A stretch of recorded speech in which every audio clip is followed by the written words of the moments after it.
For a while now, I have been championing. I've been saying that I think the V5 kit is the best kit. If you don't know what I'm talking about, I'm going to link to my comparison video down below that I made like over a year ago, where I compare all of the IPS kits, at least at that current time. And even though this has a couple glaring problems, I still think it's the best one. Like all around, I think it's just the best one. I'm not going to go into all the reasons why here. I'm actually going to go more over the reasons why it is not the best kit. Its problems are it draws too much power, especially when you compare it to not just all the other kits, but its predecessor, the V4. And the other problem is to remove the touchpads completely, you could easily break your screen because you have to pull off the metal shielding, and it's not easy to do. And some people will say, oh, just stick the touchpad somewhere else or cut them off. That's not how it works. You can still have accidental touchpad issues because even if you just snip the wire off, that end of the wire still acts as the touchpad. The copper tape is just to make it easier, like a flatter touch area, but you could just tap the wire and it still goes off. So if you have it loose in there and it's just a snipped off wire and the wire gets banging around, it's going to go off on its own. So that's why I've always said you need to physically remove it if you want those completely gone.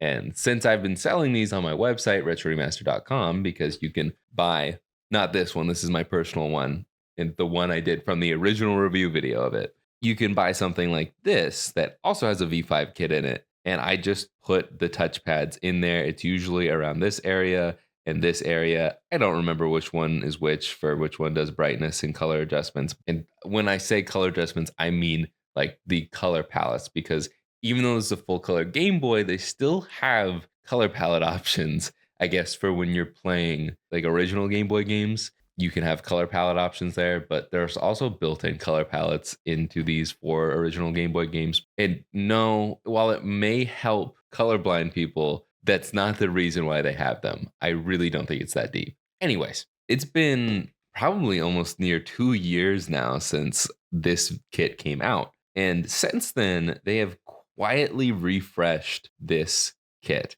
This is the new and improved V5. It's still called the V5. They don't even like market it any differently. They just quietly updated it. And one of those things, we'll just rip this off here. Well, I also want to bring this up real quick. Some people complain, and I hope that this isn't a glass shattering moment for anybody, but some people complain that the logo is not centered well enough underneath here. And I can agree with that, but it really doesn't bother me, especially when the screen's off. I cannot tell, but I can see where you're coming from. But you might be able to tell now.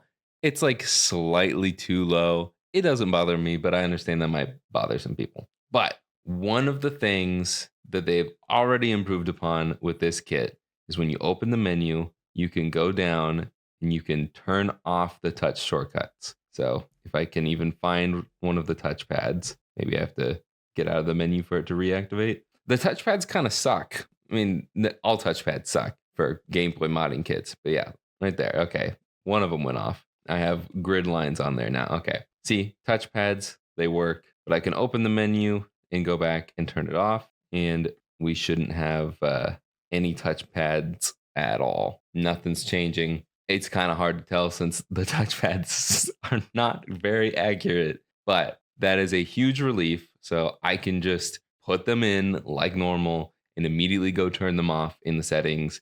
Not an issue, but it's still there for those who don't want to solder. If you want to have all the adjustment stuff, I don't think you can open the menu unless you solder, but you can do the soldering. You can install the touchpads wherever you want them, and you can turn them off if you don't want them bothering you. Perfect. I love that. The other thing about the menu, I'm going to turn this one off. The other thing about the menu is when you go in, you may have already noticed, you can go down and desaturate the colors and pretty much just take it all the way to black and white.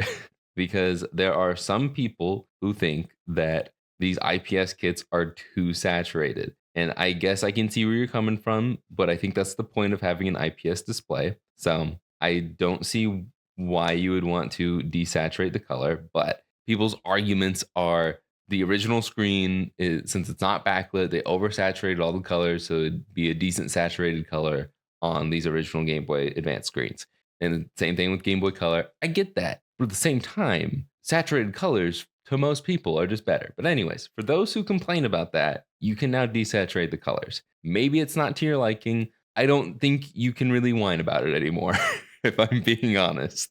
There's a feature for you, for the people, the loud minority who were yelling about desaturated modes. There you go. It is now in the V5. But as far as I'm aware, all of the colors and everything are still the same. So what I'm going to do is put in this game. This is my test game that I did for all of the Game Boy Advance screen kits. When I tested all of the colors and all of the battery draw, I put this in. I'm going to pull it up on here. Even though this is my flash card, this will draw more power. I'm just wanting to do a color test here to see if the colors are any different. And it is also still the same Japanese copy, so it will be exactly the same. Let's zoom in on these real quick. And honestly, it doesn't really show on camera. It's just very, very slight. But I do think that the original V5 is just this much more saturated than this one. And this is at the lowest desaturating setting. It is at 20, which means there's no desaturating.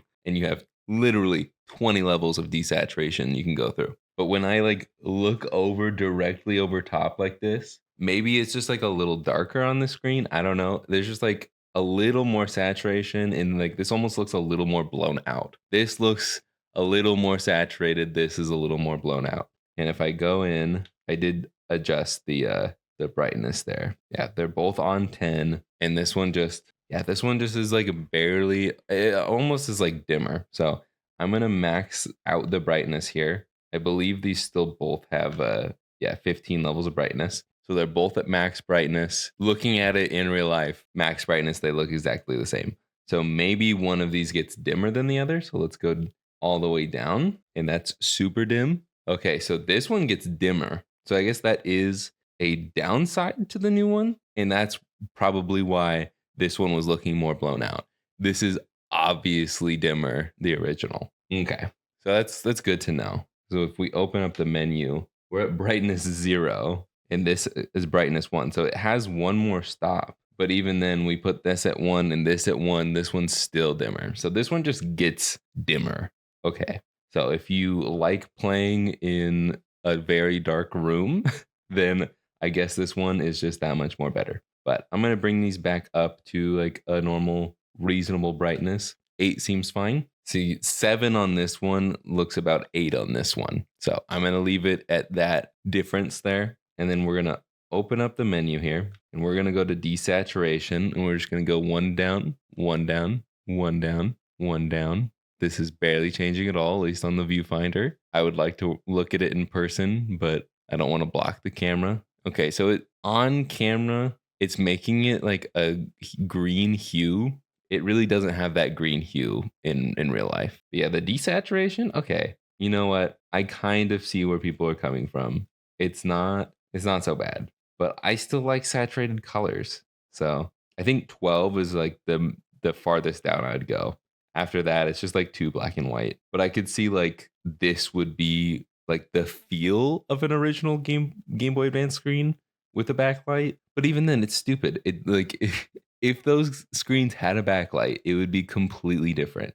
If you want an original look with a backlight that just doesn't exist, you will never get that. So I think you should just try this kit or maybe another kit that has desaturation and just live with it. Like I think if this still isn't good enough for you, you're just being too picky. And that's coming from an extremely picky person. So I think those are good benefits. Now let's test the power draw. I already have the numbers for this kit from forever ago. Nothing's changed. So what I'm going to do is I'm going to take these batteries out, and I've got a Miniware power supply here. For the V2, it's 174 milliamps at an equal brightness level.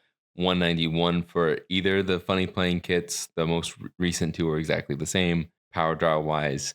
The CGS kit did 175 milliamps. The V5 did a whopping 235. and 192 for its previous iteration, 192. And then the original screen only drew 85 and the Wormlight only did 95. So we're aiming for anywhere, honestly, sub 200. And this kit is easily my number one pick. So what I'm going to do is I'm going to turn on my power supply, and we're at 3 volts because that is what my batteries are at. I think that's 3 volts is what I did my mystery dungeon tests at. So these are all my numbers. I'm going to reference this for the rest of the video. So we'll start with the median brightness level, which is this stuff. Oh, okay, so I'll actually bump this up 1 because we were at 9 of 15. This is why I referenced the hard numbers. We were at the 9th of 15, so I'll do 8 of 15 since we were 1 below it to match the brightness of the original V5.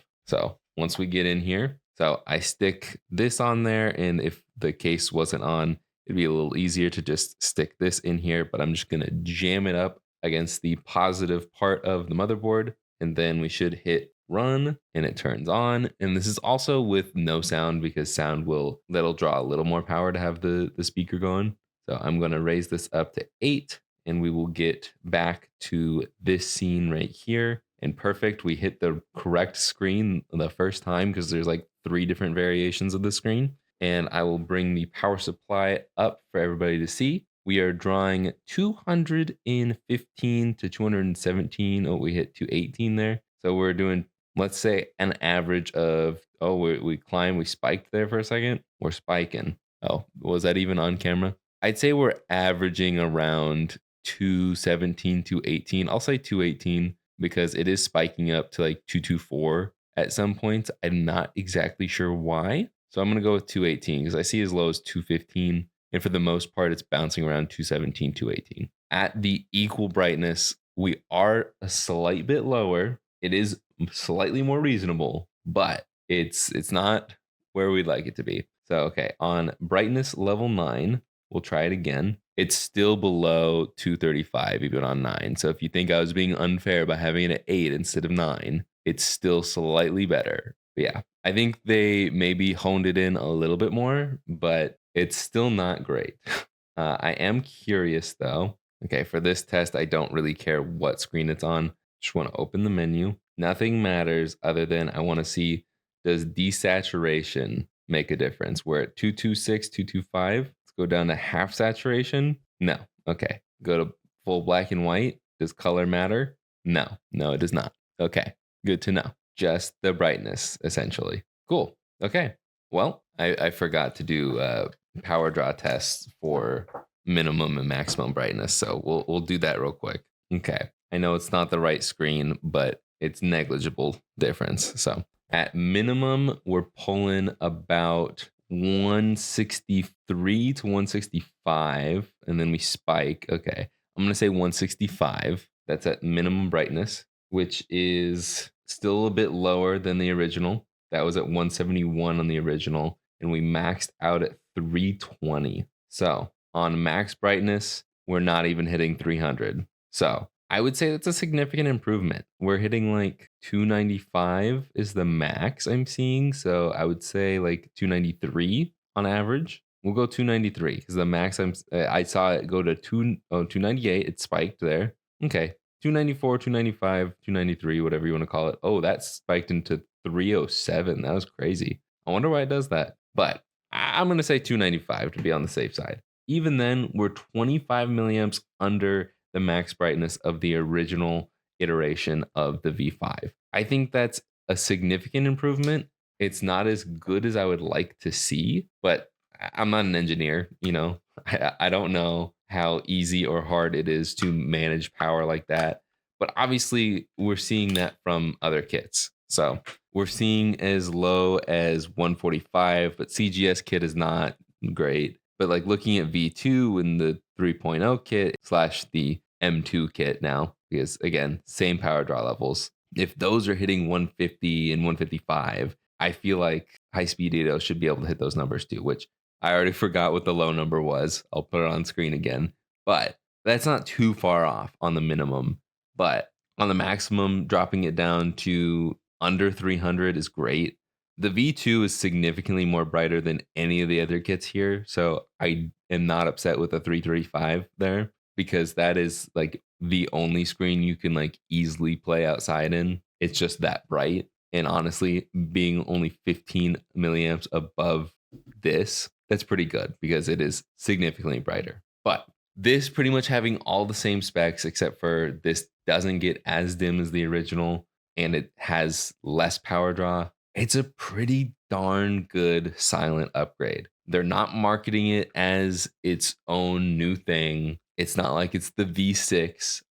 I think that's a good enough silent upgrade to be happy with it because they're not increasing the price. It's just they fixed it. They updated it. It's better now. It just sucks because this is probably what it should have been from the start.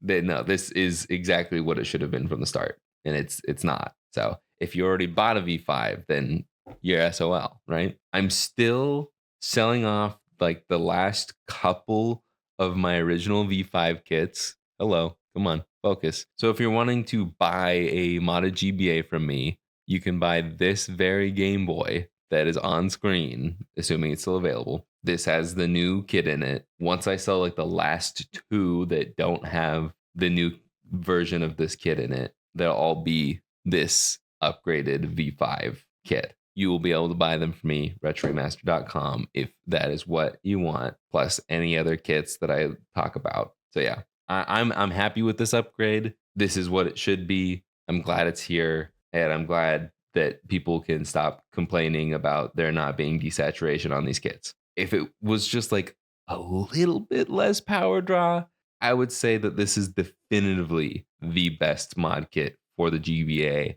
as of right now. But I still pick it overall as the best. It's my favorite, but it's like this close away from being the obvious choice for pretty much everybody. And just so we're clear, everything is exactly the same. Like for installation and stuff, it's all the same. It's the same shell cutout. It's the same installation method. The only difference is on the software side of things, maybe some things under the hood, hardware wise, because the power draw is less while still being just as bright. So yeah, I just want to make this video.